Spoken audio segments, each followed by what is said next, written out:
bonds and codependence, social media trauma bonded addiction.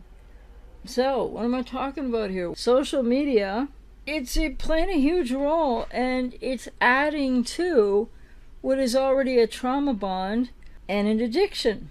There are still many people who are exes who are in this situation of still being trauma bonded. Because just because a relationship or a situationship ruptures, or you get ghosted or discarded, or you've broken up with them, but you don't know what to do about it kind of thing, well, I mean, in the fact that it takes a lot of healing and recovery, then the bottom line is you have to break the trauma bond. And most people have to do that in therapy. So I think this is another thing that's really going on for a lot of people with the difficulty with, all the social media stuff. Never mind people that have managed or are at full no contact. Some people think they're at no contact or full no contact, and yet there's still something to do with the digital world, online, internet in general, and social media. People are, I don't know why I didn't think of it this way before. I'm not saying it's brand new under the sun, because we get all this social media now, and it affects people with BPD, and especially untreated, in a variety of ways that we've seen kind of being more problematic over time for them, for exes, for this whole situation of all the different types of hoovering that can happen. But the thing is, then I got to thinking about, okay, so trauma bonds, and just because the relationship or situationship is over or off, that could be on again, off again, off, on, off again. Just because that might be off, you might have got ghosted, you might have got discarded, you might know or hear or whatever that they're, or see on their social media, that they moved on one way or the other. And so with all of this, the trauma bond remains intact with the ruminating and the cognitive dissonance. So even after the relationship is over, or presumed to be over, or in the off stage of off on. And so the trauma bond's still intact. So there's cognitive dissonance, there's, all that you got Stockholm syndrome, there's codependency, especially significant to severe codependency. And all of this means that there's that trauma bond is still there. And so then I got to thinking about, okay, add in trauma bond is still in effect, till people get really into substantial therapy. And of course, I'm out here to work with you. If it resonates with you, because I'm really good at sitting here on my, and I can think. Anyway, so you have that, and then you have added to that not only the addiction of the trauma bond, or that goes with the trauma bond, and many other kinds of, like, people with codependency can have, love addiction can play in, other kinds of addictions can play into this addiction of the trauma bond in the relationship. But then there's a social media addiction, and or the over external locus of control focus, stealth hoovering, that's got to be really difficult, for people, because that wasn't happening so much when I've had my experiences on both sides of this fence, BPD, recovered, healed, and then, that 2004 to 2006 BPD, MPD alcoholic I was with, etc. So there was internet then, yeah, but still not so much the social media platforms. So I think the social media platforms, and to what degree many people with codependency, as many people in general, are addicted to them. How much is this driving? I believe it's driving a continued, and in some people's cases, even without contact, when you think the relationship is over, or you're pretty sure it's over, or it could be on and off again, it's driving, strengthening the addiction to the social media, the looking, the, stealth reverse hoovers, and I forget what I called it in my last video, the borderline passive kind of hoover, when they unblock you all of a sudden and you're paying attention. If this resonates with you, well, this is fueling. This is like often social media addiction, watching all about, having your codependent locus of focus, right? Where it's all about control and protection and codependent repetition compulsion cycles. So you're watching you're on social media more. You're watching a lot of videos. You might be on different websites. You might be, availing yourself of different social media platforms. So you're up in it. And you might or might not be addicted to it. So I think trauma bond not broken, the torment of the relationship, the being traumatized, the uniqueness of these relationships and the way they begin, happen, unfold, and end, whichever way that is in different people's cases. Social media and or addiction to it is fueling the addiction of the trauma bond. As I continue to work with clients, of course, this just seems to be something that's getting like worse and worse or more difficult for people.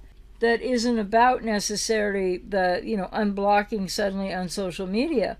But what I continue to be, I'm observing and I'm learning from clients. And so I wouldn't say I continue to be, I don't know what word I was going to use, amazed by or sometimes surprised by the degree and level to which people are not able, feel unable, aren't maybe doing enough for themselves yet, however you could put that, however I could put that. It's different for a lot of people with codependency, but it seems like, to never mind the online relationships and the dating apps and all kinds of other stuff, but this is just an addictive nightmare within a trauma bond of an experience that even when the relationship is over, so many clients I'm working with, it's like people just can't stop this, or for a long time, or many people. I'm not saying it's everybody has the same issue, but I just think that the reality of how this all comes together to make it even more difficult to not only get, not necessarily, for some people it does make it more difficult for them to get into therapy for codependency and the relationship recovery. It makes that difficult. Yeah, and then in the process, it's amazing the twists and turns that come up that are all around the fact that people aren't full no contact. Or, in the case of if there's children involved, very extremely low contact, but they don't necessarily need to be on each other's social media. They seem to be confused about how, if you blocked your ex, would you know that they unblocked you? But this is a question that sounds logical in an otherwise interplay of the trauma bond that's still intact unless it's broken in therapy, in that's really process work. That's deep healing work. So the trauma bond remains for people with significant to severe codependency as much as the cognitive dissonance, as much as the rumination. Why are people knowing, if they block the ex, that they're unblocked all of a sudden by the ex, or if the ex blocked first or whatever?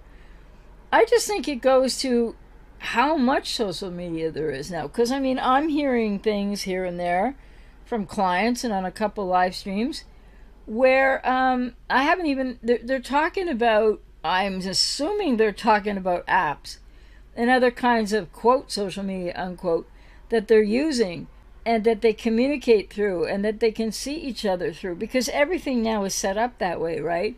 Like Facebook started it, Twitter, the feeds, the who you connected to.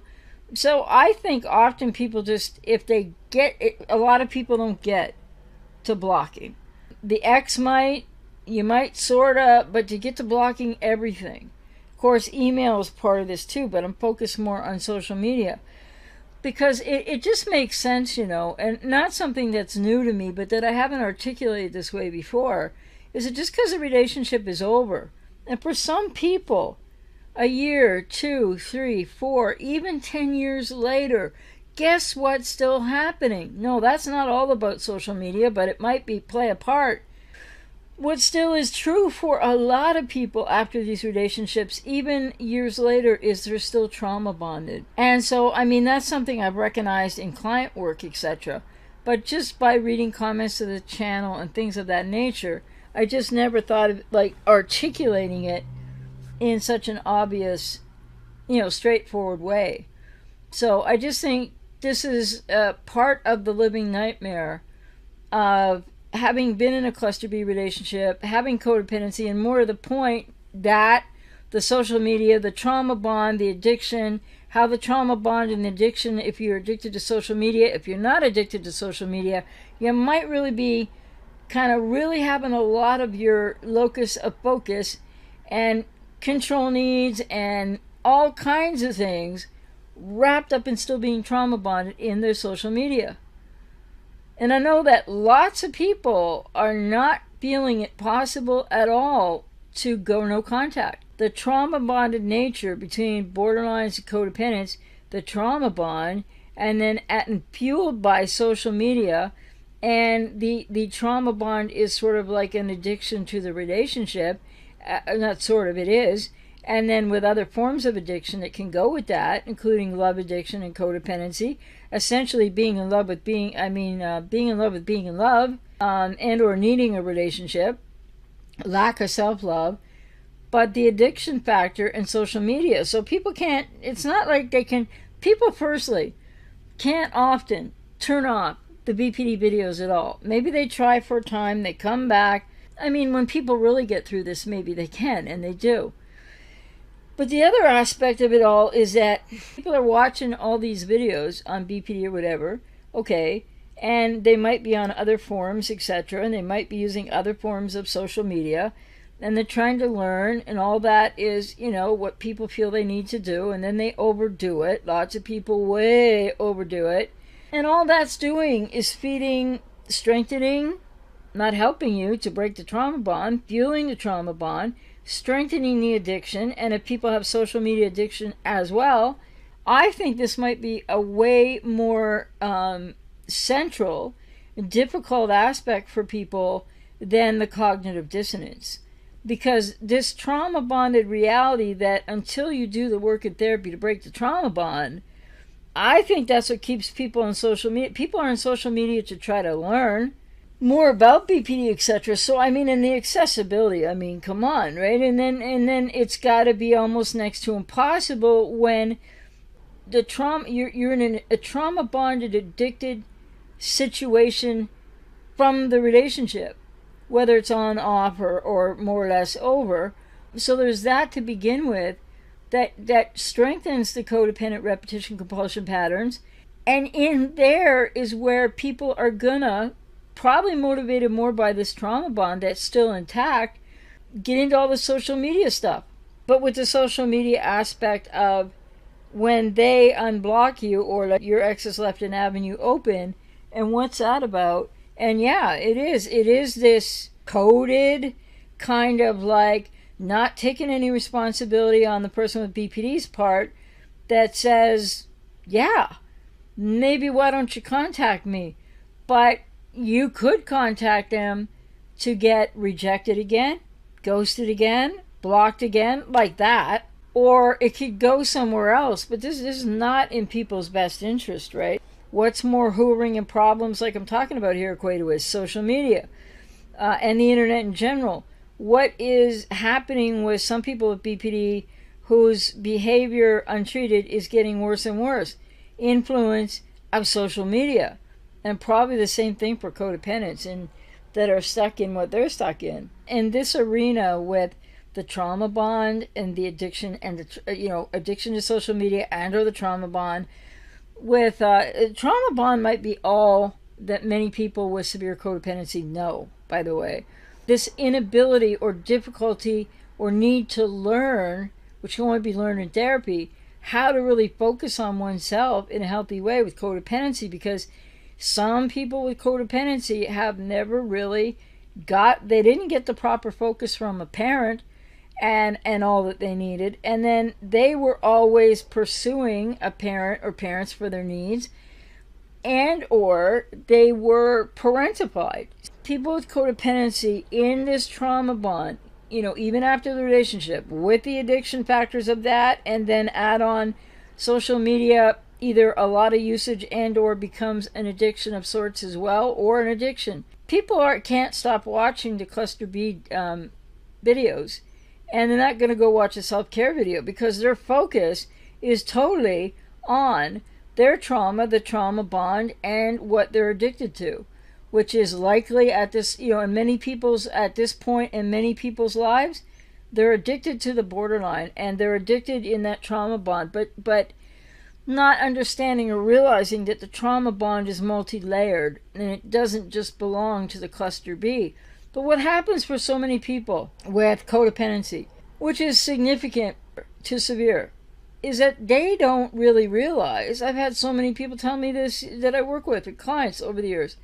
They didn't have a clue they had codependency until after the BPD or narcissistic relationship, because it's sort of like a triggered situation, but it's a reintroduction to people of something at least familiar, if not the same, or very much the same, as something in childhood. And then what happens is it starts coming from where it's been stuffed down in the unconscious of people with codependency. You know, many people that if you ask them, the first time you ask them, or clients say to me, well, they've been watching my videos and or others, and they're like, okay, so I get it now that I'm a codependent, but I don't get why, because my childhood was pretty good, is where a lot of people start off. So, it's, yes, and codependency by the very nature of it is there's been no self-love developed there. There's a dysfunctional relationship to and with self. Social media doesn't just fill a void for so many people, it actually widens voids. Especially when you think about people with codependency after the relationship is over and you aren't yet facing yourself in therapy perhaps, and you aren't yet, or you're not sure yet how to turn around and face yourself and focus on yourself. Focus is what I mean more than face yourself. Focus on yourself to be in a healing recovery journey, like how I work with clients, to help people to learn to actually focus on themselves, that they matter enough for that, because people are inculcated to believe that they don't matter, they're not important, they're not worth anything unless they're helping somebody else. So it's hard for people with codependency to turn around to help themselves. And people with codependency have, void's kind of a strong word, but it describes it. So when you turn to social media to fill something inside, which is you not knowing yourself well enough, you having some unhealed trauma from the relationship and from your childhood, then yeah, social media is not only filling voids for people, it's making their voids worse. Because using social media is one thing, but using it to fill a void is only going to grow the void. Why is it so hard to let go of the ex, even if they're gone, but on social media, etc.? Because the trauma bond isn't broken. Why is it so difficult to break a trauma bond? Because the trauma bond didn't just happen. Happen with the cluster B person, but that's not the origin of the whole issue of what forms a trauma bond. So again, multifaceted, multi-layered, that's the difficulty right there. Because all the focus, the locus of focus is externalized, the repetition compulsions in codependency to externalize, the rumination, all of these things, cognitive dissonance, etc. But it's all being hung on to, and maybe not consciously, by people with codependency. But this is how people with codependency block their recovery. This is how they increase their suffering. And this might be a central key point behind why all over the internet people with codependency can't stop blaming the borderline for everything. Because guess what? By the time you get to this point, even if it's on again, off again, when people with codependency know about cluster B, etc., and or their codependency, then you can't just blame the borderline for what you're going through. And if they unblock you on the social media and you're watching and you're not full no contact, and you're going to reverse Hoover or try to walk through that open door in communication, and remember BPD communication, what that's about, then if people do that, and people recycling relationships have to realize this is no longer all about the borderline at all. Because the borderline is doing what the borderline needs to do, because the borderline doesn't know what they're doing. They don't know what they need either. Guess what? Neither do people with severe codependency. So there's another one of those overlapping realities of bites, People with codependency need to realize their responsibility in this. Doesn't mean it's easy. This is about making the toughest choice. Even people who come into live streams once in a while who've got this done. They are full no contact. They are moving on. They are in still a healing and recovery process. They're further down the road. They still say, or looking back after a long time, or maybe it's still working it out, but they'll still say going full no contact was the hardest thing they've ever done in their lives. Because it is the hardest thing next to really resolving where that codependency and first trauma bond of sorts, different with people with BP and codependency, what's really going on inside of the self, which is largely within the wounded inner child.